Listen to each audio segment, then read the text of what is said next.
Hello, my name is Olivia Lynch, and this is the story of my uncle who lost his battle with addiction.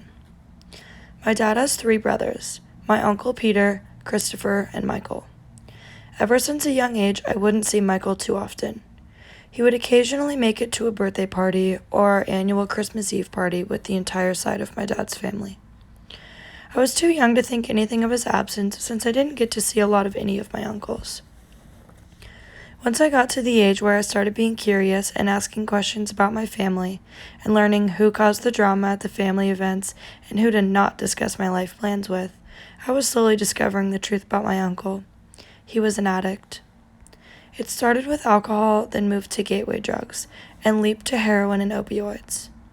He was in and out of homeless shelters, living on the streets, couch surfing, and staying with my grandma, all connecting the dots to why he was never around too much. My mom is the CEO of a local drug and alcohol recovery center, and through eavesdropping on her and my dad's conversations at a young age, I found out that my uncle was in and out of treatment there. The harsh reality of addiction these days is that it is an uncomfortable topic. My parents didn't want to sit me down and tell me my uncle was using hard drugs, or that he couldn't make it to my 5th birthday party because he was too high. So instead, it was just the unspoken knowledge that he was addicted to drugs, and that was that. My grandma's favorite holiday was Valentine's Day. An odd one to pick as a favorite, I know.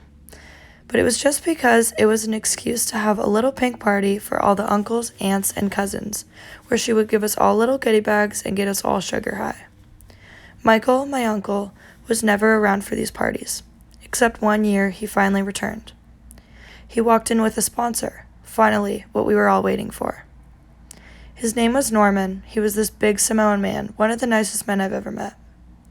We welcomed Norman into the family as we re-welcomed Michael home. Michael and his sponsor came to every event, Christmas Eve, birthdays, Thanksgiving, our classic Valentine's Day parties.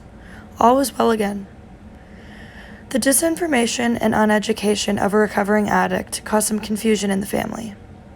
Michael would step out of the room when people would start consuming alcohol or offering him something to drink, causing the family to think he was doing something bad, when in reality, he knew that being around alcohol would be hard for him, so he would remove himself from the situation, or he felt that the events of being around so many loved ones that he possibly could have been hurting was stressful, and he needed a couple moments to reflect.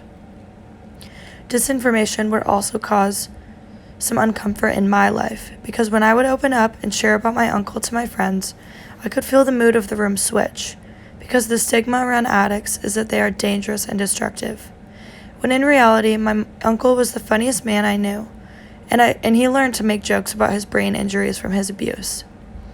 The hardest part of my uncle's addiction for me was seeing the toll it took on my family. My mom felt responsible because he was off and on, going through recovery at her facility, so when it wouldn't work, it crushed her.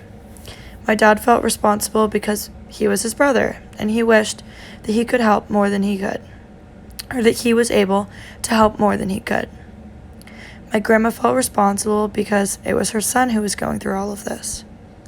But the matter of the fact is, it was probably draining on them, constantly worrying about him, giving him resources only for him to betray them again, trying to help him when he didn't realize he needed help. Michael was staying clean, staying in touch with his sponsor, living with my grandma, but then my grandma passed away. We still are not sure if this is what caused his relapse, but it is the only lead we necessarily have. He was back on the streets and blew through all the money he got from my grandma's will, but he blew it all on drugs. In the fall of last year, I got a call from my dad saying my uncle Michael had passed away. He was using again, and this time his body couldn't take it. Obviously, my family was sad, but we know he's in a better place. There's no more suffering and fighting his addiction anymore. No more hurting his loved ones. No more worrying for my family. I wish I could say that my uncle beat his addiction problem, but unfortunately, his addiction beat him. I think as I have grown older, addiction will always be a rather sensitive topic for me. But in all honesty, I wish that was not the case. I wish the stigma around addiction and recovery isn't the way it is. I wish people could recognize that addiction isn't necessarily a choice, My uncle tried his best to receive the help and stick with it. I think if the world didn't penalize people with addiction problems and didn't see them or think of them as lesser, then people would be more open to getting the help they need and deserve. I think maybe if my family supported him more, there could have been a different outcome.